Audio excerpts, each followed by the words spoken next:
कैसे फैलाया जा सकता है, मुल्क के अंदर दहशत कैसे फैलाई जा सकती है, मुल्क की इकॉनमी को डीरेल कैसे किया जा सकता है, मुल्क को डिफ़ॉल्ट कैसे किया जा सकता है, मुल्क में अदम इस्तेहकाम कैसे पैदा किया जा सकता है।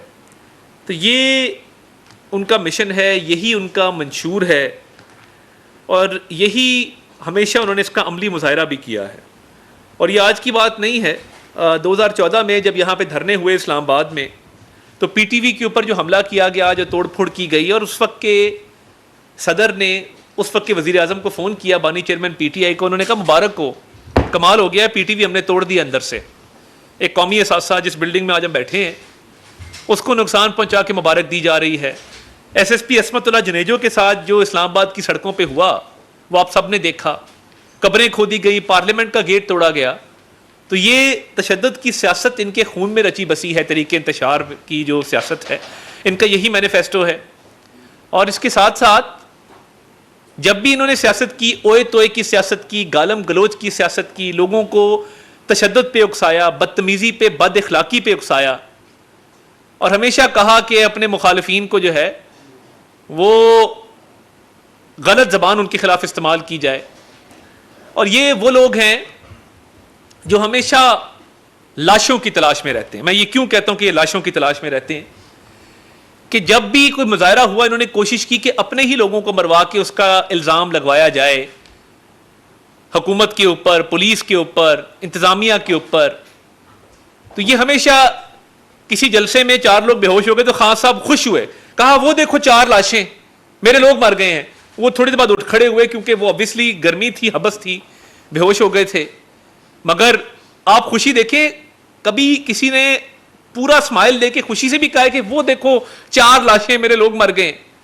यानी 9 मई का वाकया भी जो हुआ, ये जो बार बार कहते हैं ना हमें रोका नहीं गया, हमें क्यों नहीं रोका, हम तो हमला करने जा रहे थे मुल्क की सालमियत पे, हम तो कोर कमांडर हाउस को, जिना हाउस को आग लगाने जा रहे थे। और जो खातून उसको लीड कर रही थी, आज पार्लियामेंट में आई हुई थी चंद दिनों पहले, वो जो जबान इस्तेमाल कर रही थी आपके टीवी चैनल्स नहीं दिखा सकते। जब वो आ रही थी बाजू ऊपर किए हुए कि मैं देख लूंगी, मैं ये कर दूंगी, मैं आग लगा दूंगी, अभी हम अस्करी टावर जाएंगे उसको आग लगाएंगे, तो वो जबान रिपीट नहीं की जा सकती जो इस्तेमाल की गई थी।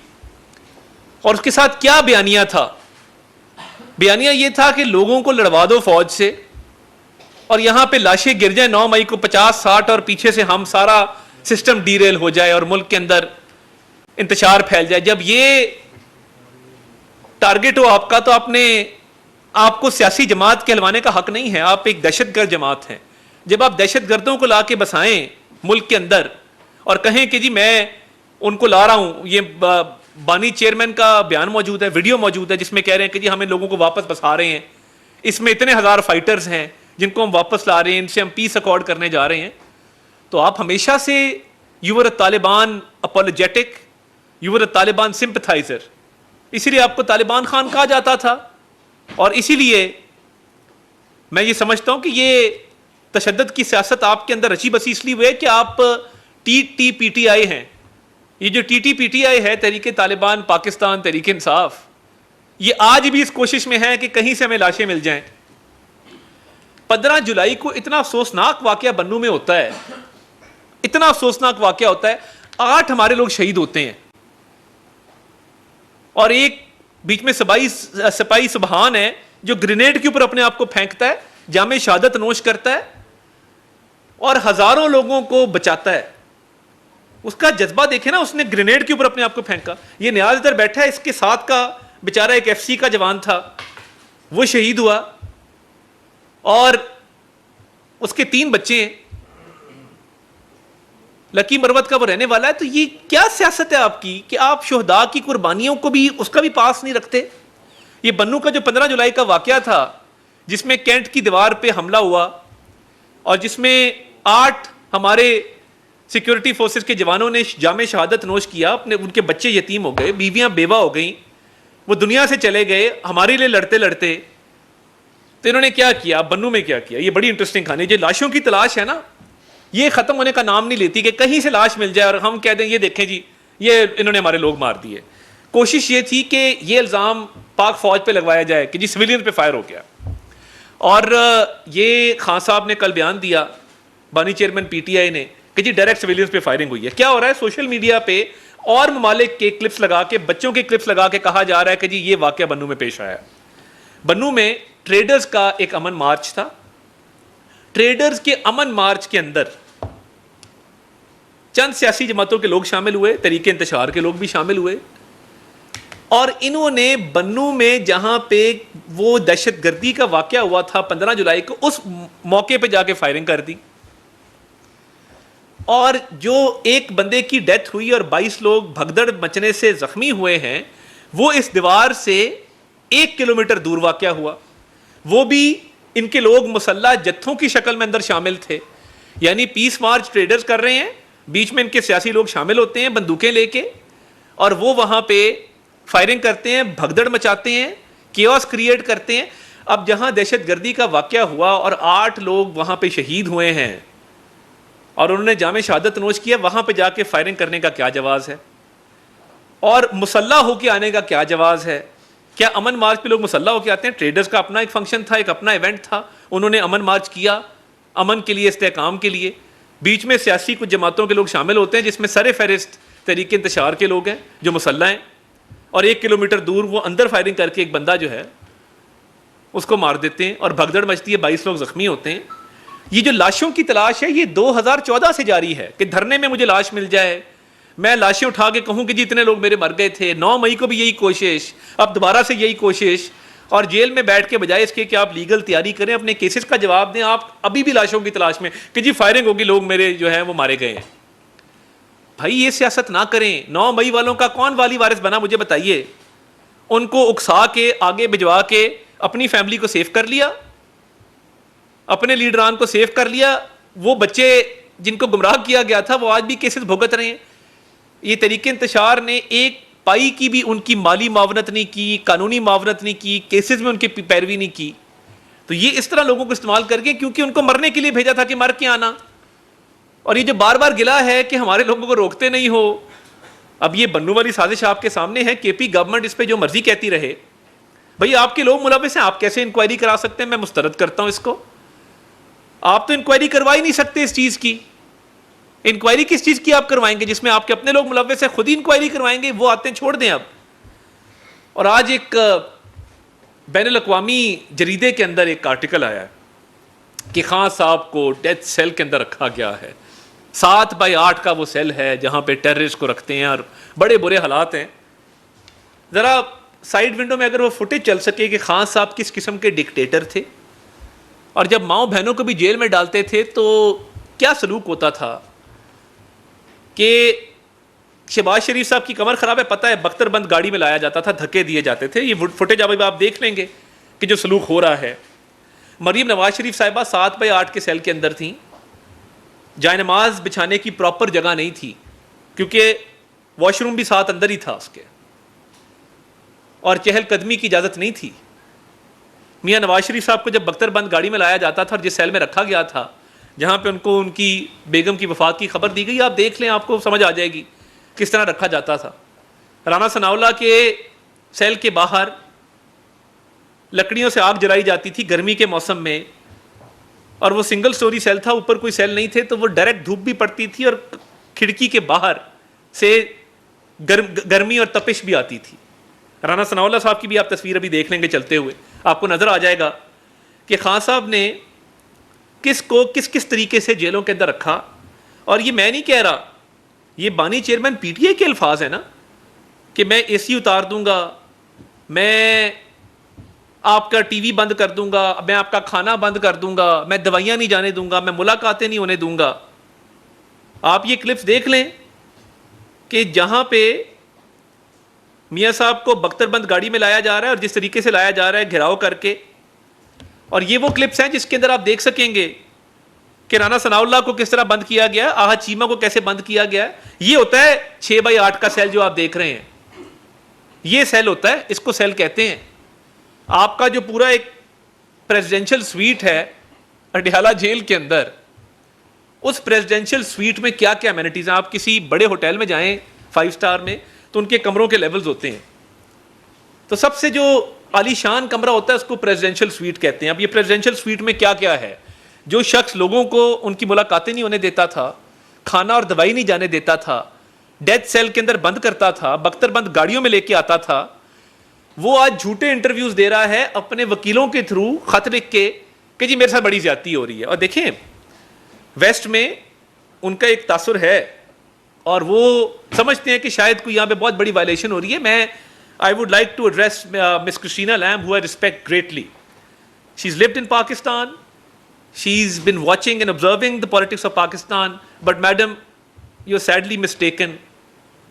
This convicted person, who's the chairman of PTI, ex-chairman of PTI, he lives in a presidential suite. He has an exercise bicycle at his disposal. He has a walking gallery at his disposal. He has a kitchen at his disposal. And he gives a proper lavish menu of what he wants to eat in the entire day. He holds 3 meetings weekly with his lawyers, with his friends, family, with his political leaders. And in this presidential suite that has been created in the Adiala jail, he has an exercise time, he uses his bicycle, he walks freely, he has a whole kitchen to himself, he has a sitting area. तो ये वो मामलात नहीं है जो जेलों के अंदर हुआ करते हैं। और हम बिल्कुल सियासी इंतकाम के ना कभी ख्वाहिशमंद रहे हैं, ना लिया है, ना कभी हम लेंगे।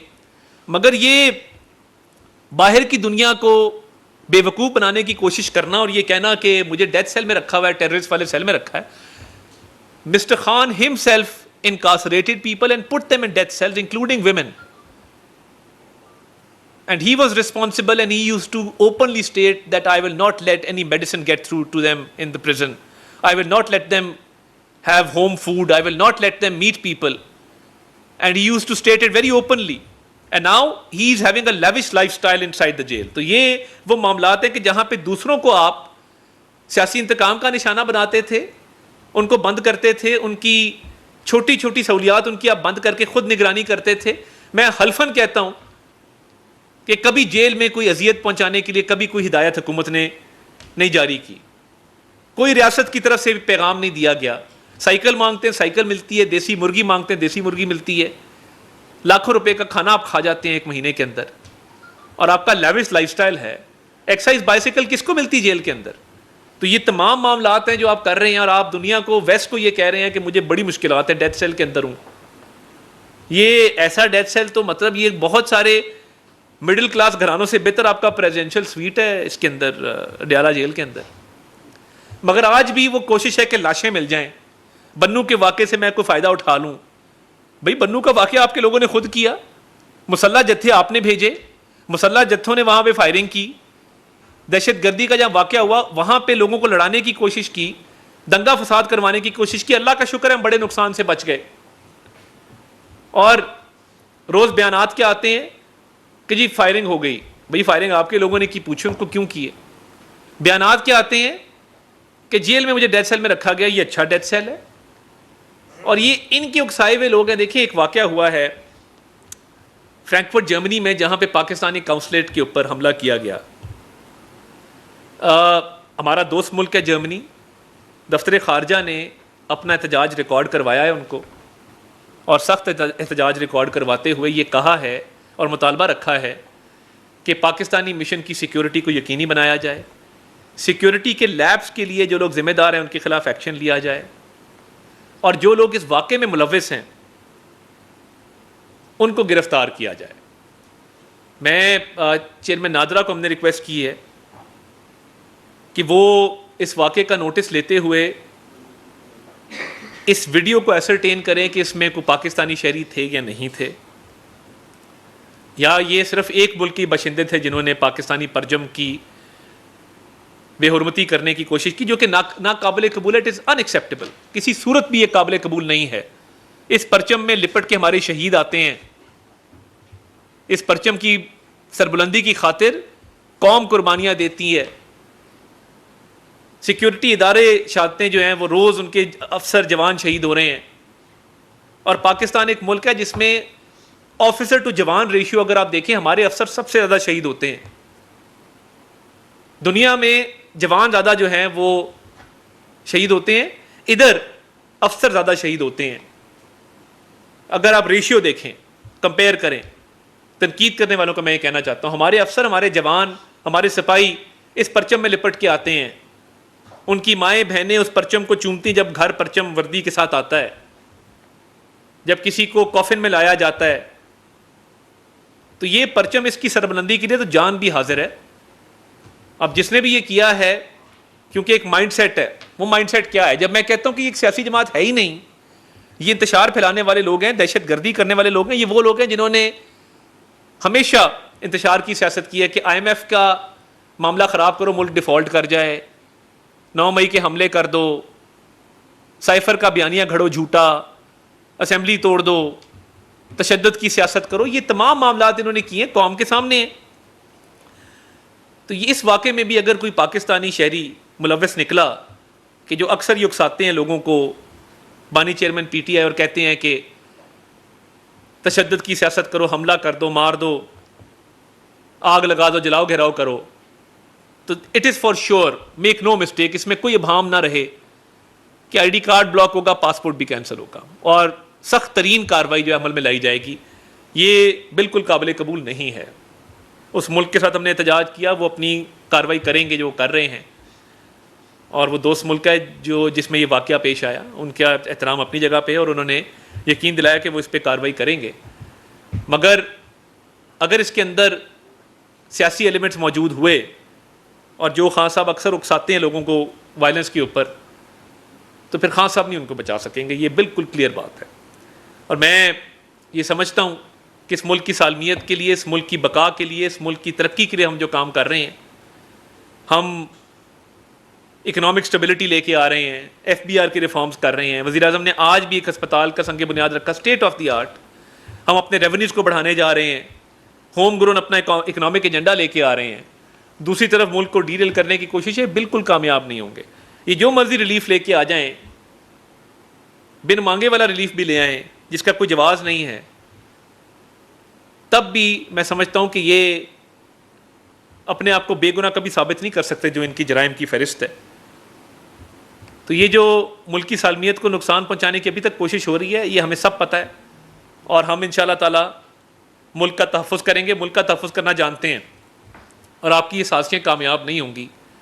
और एक जमात जो कि एक दहशतगर्द जमात है, उसको इंशाअल्लाह ताला उसके मंतकी अंजाम तक पहुँचाएँगे। तारा साहब ये बता दें कि एक इस तरह की एक और कार्रवाई में जर्मनी ने पूरा जहाज़ भरकर उनको अपने मुल्क से निकाला, अफगानियों को जिन्होंने वहाँ पे गैर कानूनी काम किए। क्या पाकिस्तान जाएगा इस सूरत हाल में कि ऐसे अफगानों को, ये वो अफगान हैं जो अभी जब अमेरिका गया तो वहाँ पे ये शिफ्ट हुए हैं, तो क्या इस पर भी बात करेंगे? दूसरा आपने कहा रेजिडेंशियल सेल है उधर, ये वो, तो हुकूमत आपकी है, मरकज़ ने भी पंजाब में, तो कौन उनको फैसिलिटेट कर रहा है? देखिए बात यह है, हम किसी को सियासी इंतकाम का निशाना नहीं बनाने देते। वो दरख्वास्त देते हैं देसी मुर्गी की, वो दरख्वास्त देते हैं बाइसिकल की, वो दरख्वास्त देते हैं किचन की, वो कहते हैं नया वॉशरूम बनना चाहिए। तो ये तमाम दरख्वास्तें उनकी मानी जाती हैं, क्योंकि हम नहीं चाहते किसी को सियासी इंतकाम का निशाना बनाना। मगर ये बात वाज़ेह रहे कि उन्होंने क्या किया और हमारा तर्ज अमल क्या है, ये कौम के सामने रहना चाहिए। देखिए, जिस मुल्क के बाशिंदों ने वहाँ पर हमला किया, हमने उनकी गिरफ्तारी का मुतालबा किया है और कानूनी कार्रवाई का मुतालबा किया है कि उनकी निशानदेही होनी चाहिए फेशियल रिकग्निशन के थ्रू कि ये कौन लोग थे। ये डेटाबेस से निकल आएगा, अगर पाकिस्तानी भी थे और तहरीक इंसाफ के भी कारकुन थे वो भी पता लग जाएगा, अगर किसी और जमात के थे वो भी पता लग जाएगा। और अफ़गान शहरी जो इसमें आ रहे हैं सामने झंडे पकड़े हुए, तो वहाँ पे बड़े आराम से इनकी गिरफ्तारी अमल में आएगी जर्मनी में। और जर्मन मिशन को हमने तमाम मामला से आगाह किया है और फ़ॉरेन ऑफिस से अपना प्रोटेस्ट भी रजिस्टर करवाया है। तो ये हम भरपूर मुल्क का दिफा करना जानते हैं, अपने परचम का दिफा करना जानते हैं। कोई भी किसी भूल में ना रहे, बानी चेयरमैन PTI भी किसी भूल में ना रहे कि मजलूमियत का प्रचार करके, इतने जराइम करने के बाद मजलूमियत का प्रचार करके कि मुझे डेथ सेल में रखा गया है तो वो कोई रिलीफ हासिल कर लेंगे। तो बिन मांगे रिलीफ तो एक मिल गया है, मगर ये इस तरह मजलूमियत का प्रचार करने से रिलीफ नहीं मिला करता। आपने कहा कि हम किसी को सियासी इंतकाम का निशाना बिल्कुल बनाना चाहते हैं। आप फायरवॉल की तनसीब का जो है फैसला हुकूमत ने कर लिया है, वफाकी हुकूमत ने, हम देख रहे हैं ट्विटर इतने अरसे से बंद है, व्हाट्सएप भी नहीं चल रहा, आप लोग सोशल मीडिया पे प्रोपेगेंडा करने वालों के खिलाफ खास कार्रवाई करने जा रहे हैं, तो आपको नहीं लगता है कि फ्रीडम ऑफ एक्सप्रेशन ख़त्म हो जाएगा लोगों का? देखिए, सबसे पहली बात यह है कि इंटरनेट डाउन है दुनिया के कई ममालिक के अंदर। अमेरिका में फ़्लाइट ऑपरेशन भी जो हैं वो अफेक्ट हुए, उससे हुकूमत का कोई लेना देना नहीं है। वो इंटरनेट की एक ओवरऑल प्रॉब्लम आई है जिसको जो मेरे नोटिस में है। दूसरा देखिए, डेटा सिक्योरिटी और साइबर सिक्योरिटी के हवाले से आईटी मिनिस्ट्री और पीटीए इस पे ब्रीफ करेगा, बट मैं ये समझता हूँ कि अगर कोई फायरवॉल का सिस्टम है तो वो साइबर सिक्योरिटी और डेटा सिक्योरिटी के हवाले से होगा, उसका फ्रीडम ऑफ स्पीच से कोई ताल्लुक नहीं होगा जितना मेरे इल्म में है। तीसरी बात ये कि अभी तक मैं नहीं समझता कि सोशल मीडिया पे जितने लोगों को नुकसान पहुंचाने की कोशिश की जाती है और कहा जाता है कोई वाजिबुल कत्ल है, किसी ने फ़लाँ कर दिया, और विमेन हरासमेंट से लेके चाइल्ड पोर्नोग्राफी तक, आप ट्विटर खोलें, मैं ये बात आप किस तरह करूं कि ट्विटर पे आप कंटेंट देखें जो अपलोड हुआ हुआ है। मैं अलग आपसे बात करता हूँ, आपको बताता हूँ सबको कि क्या क्या चीज़ें। इंटरिम गवर्नमेंट ने तब इसका बैन प्लेस किया था बिकॉज कंप्लायंस रेट नहीं था, और कुछ कंटेंट ऐसा है जो दहशतगर्द और मुल्क दुश्मन यूज़ करते हैं, और उसमें अगर आप जाएं तो वो कोर्ट के अंदर मिनिस्ट्री ऑफ इंटीरियर ने इस मामले को टेकअप किया है। अगर कोई डिजिटल राइट्स प्रोटेक्शन अथॉरिटी जो आ रही है वो मशावरत के नतीजे में आएगी, क्योंकि कल को किसी के बच्चे को कोई उठा के ले जाए, किसी को कोई गोली मार दे इंसाइटिंग हेट्रेड के ऊपर, कोई फोरम तो होगा ना जिस पे ये बात की जा सके। उस फोरम के हवाले से मशावरत होगी और तमाम स्टेक होल्डर्स को ऑन बोर्ड लेंगे, साफ़ी तंजीमों को, तब उस पर आगे बढ़ा जाएगा।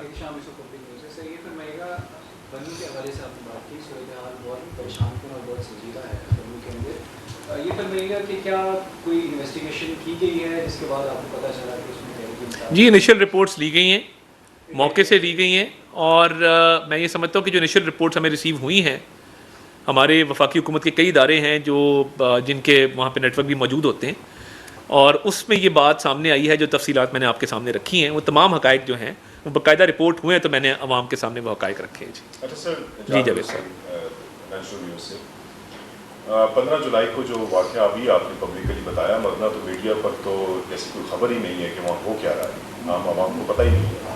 तो आप ये एक गैर एलानिया सी पाबंदी है कि वहाँ की कवरेज नहीं की जानी और उसको रिपोर्ट नहीं करना। आज आपने ये तमाम तर इंकशाफात किए जिसमें फिर आपने उसकी कंक्लूजन भी कर दिया कि उसके ज़िम्मेदार पीटीआई है और सियासी जमातें और भी शामिल हैं उसमें। और इसके साथ साथ जो जर्मनी का वाक़या है उसको भी आप लिंक कर रहे हैं पीटीआई के साथ, क्योंकि जी मैंने कहा अगर सफारत खाने के बाहर जी वो जो जर्मनी में सफारत खाने के बाहर एक एहतजाज हो रहा था, उसकी वजूहत क्या थी वो ज़रा बता दीजिए कि एहतजाज हो किस वजह से रहा था। देखिए जो जर्मनी में वाक़या पेश आया, मैंने कहा कि अभी हतमी रिपोर्ट उसकी नहीं आई है, देखा जा सकता है अफ़गान बशिंदों को, मगर उसमें अगर कोई पाकिस्तानी मुलव्वस है वो हम फेशियल रिकग्निशन से निकाल लेंगे। तो वो अफ़गान बशिंदों का जो एहतजाज था वो तो क्रिकेट मैच के अंदर इतनी सनसनी ले आते हैं और एक ज़िंदगी मौत का उसको मसला बनाते हैं, तो ये जज्बात उनके समझ से बाहर हैं। पाकिस्तान ने तो हमेशा अकोमोडेट ही किया है, पाकिस्तान ने तो हमेशा रेफ्यूजीज़ हों, बाकी मामलात हों, हमेशा जो है वो इज़्ज़त एहतराम के साथ एक दोस्त मुल्क के तौर पे, हमसाये के तौर पे सामने आया है। मगर ये जो वाक़या हुआ है, इसका जो जर्मन यहाँ पे रेप मौजूद हैं, फ़ॉरेन ऑफिस ने जिस तरह मैंने कहा एहतजाज भी रिकॉर्ड करवाया है, गिरफ्तारी का इन अफराद की मुतालबा भी किया है, इसके महरक़ात भी अब जानने की कोशिश कर रहे हैं, रिपोर्ट आ जाएगी उसको पब्लिक भी कर देंगे, और सिक्योरिटी को भी यकीनी बनाने का कहा है, और सिक्योरिटी जो लैप्स हुआ है वहाँ पे उन जिम्मेदारान के खिलाफ एक्शन का भी कहा है। तो इसमें तो हम भरपूर अपना किरदार अदा कर रहे हैं। बन्नू के देखिए जो दहशतगर्दी का वाक़या था, टीवी चलाता रहा है कि ये 8 लोग शहीद हुए, उनकी तस्वीरें आती रही हैं, बाकायदा वज़ीर आज़म की स्टेटमेंट इस पर जारी हुई बन्नू के वाक़े पे, वज़ीर आज़म ने मजम्मत की, सिक्योरिटी फोर्सेस को सराहा, उन छात्रों के हवाले से बात की। तो उसके बाद जो ये इंतशार फैलाया गया है और केपी गवर्नमेंट इस पर एक पॉलिटिकल पॉइंट स्कोरिंग कर रही है, मैंने तो इस पर कोई पॉलिटिकल बात नहीं की, फैक्ट्स रखे हैं और आपके सामने हकायक रख के ये कहा है कि जी ये वहाँ पर हुआ था। तो केपी गवर्नमेंट इस पर पॉइंट स्कोरिंग भी कर रही है, उनको नहीं करनी चाहिए, और उनको चाहिए कि वो दहशत गर्दी पर तवज्जो दें जो उनके सूबे के अंदर जो है ज़ोर पकड़ी है। हम सबका कॉमन मसला है, हम उनकी मुआवनत करेंगे, हेल्प करेंगे, मगर जनूबी इस्लाम में क्या हो रहा है, और ये दहशत गर्दों को जो वापस लाए थे, पीटीआई की गवर्नमेंट लाई थी, अब पूरी कौम उसका नुकसान जो है वो बर्दाश्त कर रही है। तो ये बड़े सीरियस मामलात हैं। तो KP government political point scoring ना करे, दहशत गर्दी से लड़ने में जो है वो आर्म्ड फोर्सेस की, फेडरल गवर्नमेंट की मदद करे और इन मामलात को ठीक करे। सर आपके प्रवासी लोगों से असद कैसे साहब ने इल्ज़ाम लगाया कि हमारे एमएनएस को बारी पैसों की ऑफर्स दी जाती है, इस पर क्या कहेंगे? और दूसरा जो आर्टिकल 6 और पाबंदी लगाने की बात हुई है पीटीआई को, पीपल्स पार्टी कहाँ खड़ी है? देखिए सबसे पहली बात ये कि असद कैसर साहब मेरे लिए बहुत काबिल एहतराम है, मगर ये उन्होंने कहाँ से अखज़ किया, क्या मेंबर्स का नाम बताया, किसने किसको अप्रोच किया, किस नंबर से कॉल आई को बताएं, तफसीलात तो कोई नहीं है ना, हवा में एक तीर जो है वो चला दिया। और दूसरी बात यह है कि मैं देखिए बड़ा क्लियर हूँ इन मामलात के ऊपर कि कोई किसी को ना अप्रोच कर रहा है, ना तोड़ने की कोशिश कर रहा है। और दूसरा सवाल आपका क्या था? पीपल्स पार्टी देखिए पीपल्स पार्टी के हवाले से नैयर बुखारी साहब का एक बयान आ चुका है। पीपल्स पार्टी हुकूमत का साथ देगी और आर्टिकल 6 वाले मामले पे उन्होंने अपनी बड़ी क्लियर बताया है कि हम हुकूमत के साथ हैं इसके ऊपर। नैयर बुखारी साहब का स्टेटमेंट ऑन रिकॉर्ड है। तो मैं ये समझता हूँ कि ये दहशतगर्द जमात है और ये बिल्कुल ये आर्टिकल 6 वाली कार्रवाई बिल्कुल होनी चाहिए। आप असेंबली कैसे तोड़ सकते हैं? It is equivalent to abrogating the constitution. अच्छा सर, गुलाम मुबारक से हमारी न्यूज़ से आपने गवर्नमेंट ने जो फैसला किया था कि पीटीआई को क्या बाकी आपके मुताबिक ये है कि तरीके इंसाफ जो है वो दहशतगर्द जमात है, जी। इसलिए वो आप पाबंदी लगा रहे हैं। जी। अभी सुप्रीम कोर्ट का फैसला आने के बाद क्यों पाबंदी का फैसला किया गया? उससे पहले भी तो पाबंदी देखिए मैं ये समझता हूँ कि दिन ब दिन जो सियासी जमात के मामलात हैं और जिस तरीके से वो इंतशार को फ़रोग़ दे रहे हैं और वो ये समझते हैं कि वो अनटचेबल हैं और वो बातचीत में बिलीव नहीं करते, वो डायलॉग में बिलीव नहीं करते, और जिस तरीके से मुल्क में जो मैंने आपको मामलात बताए हैं उन्होंने चलाए हैं, तो ये हम समझते हैं कि वो एक दहशतगर्द जमात है और हम ये समझते हैं कि वो मुल्क के लिए ख़तरा है और हम समझते हैं कि वो और पाकिस्तान इकट्ठे नहीं चल सकते। इसीलिए ये मुशावरत का सिलसिला भी हो रहा है और एक प्रिंसिपल डिसीजन लिया गया था जिस पे आगे मुशावरत जारी है, होमवर्क हो रहा है उसके ऊपर। अच्छा सर, एक सवाल जो है वो आपसे आपकी मिनिस्ट्री से रिलेटेड, अगर आप इजाज़त दें। जी आपको मुकम्मल इजाज़त है। सर शुक्रिया। अच्छा सर, पाकिस्तान की खातून नूर ज़रमीना जो है वो अभी मिस यूनिवर्स 2024 बनी जी। और यकीनन वो आगे मिस वर्ल्ड के लिए मुकाबलों में हिस्सा लेगी, तो पाकिस्तान उसको या आपकी वज़ारत उसको ऑन कर? देखिए मैं ये समझता हूँ कि पाकिस्तान तमाम हेल्दी एक्टिविटीज़ जो होती हैं और पाकिस्तान के सॉफ्ट इमेज के लिए अगर कोई एक्टिविटी है, अब मुझे नहीं पता उस खातून का कि उनका बैकग्राउंड क्या है और वो प्रोफेशनली जो है वो पहले इससे पहले क्या क्या उनकी अचीवमेंट्स हैं, उनको देखा जा सकता है। उन अचीवमेंट्स को देखते हुए और अगर काबिल ज़िक्र अचीवमेंट्स उनकी हैं और उन्होंने पाकिस्तान के इमेज के लिए और पाकिस्तान की सॉफ्ट इमेज के लिए, पाकिस्तान की तरक्की के लिए अपना किरदार अदा किया है, तो फिर इस पे बात कर सकते हैं। जी जी टैक्स के ऊपर पाबंदी है जी। पाकिस्तान के सॉफ्ट इमेज के लिए अगर किया तो बिल्कुल एब्सोल्युटली हम बिल्कुल इस चीज़ पे ओपन होते हैं कि जो भी अभी देखें ना, पीछे प्राइम मिनिस्टर ने नायला कियानी को बुलाया जो एक कोपैमा है, उनको अप्रिशिएट किया। हम मीट द पीएम करते हैं जिसमें तमाम वॉक्स ऑफ लाइफ से आगे हमारा प्रोग्राम में हमने शोबिस के लोगों को बुलाना है, उनसे हमने मिलना है। कुछ सेलिब्रिटीज़ हैं वो आ रहे हैं, उसमें कुछ फेमस सिंगर्स मौजूद हैं। तो बिल्कुल जिसकी जो अचीवमेंट है वो हम समझते हैं कि उसको बिल्कुल रिकग्नाइज किया जाना चाहिए। दरअसल सरकारी तौर पर टैक्स के ऊपर पाबंदी है, वजारत दाखिला ने पाबंदी लगाई हुई है, लेकिन फिर भी इसके बावजूद इस्तेमाल हो रहा है। हुकूमत, वफाकी हुकूमत अगर इम्प्लीमेंट नहीं करा सकती, हालांकि एक डीसी एक 16 MP पर कर दे या 144 वो इम्प्लीमेंट करवा लेता है, वफाकी हुकूमत जो लोग ट्विटर इस्तेमाल कर रहे हैं उनके खिलाफ क्यों नहीं कार्रवाई कर? फिर हम कार्रवाई करेंगे तो आप कहेंगे कार्रवाई क्यों की? तो ये तो अब दो सवाल हो गए, टॉक शो बन गया। बहुत शुक्रिया आपका जी। वफाकी वज़ीर इत्तलात व नशरियात अताउल्लाह तारड़ इस्लामाबाद में न्यूज़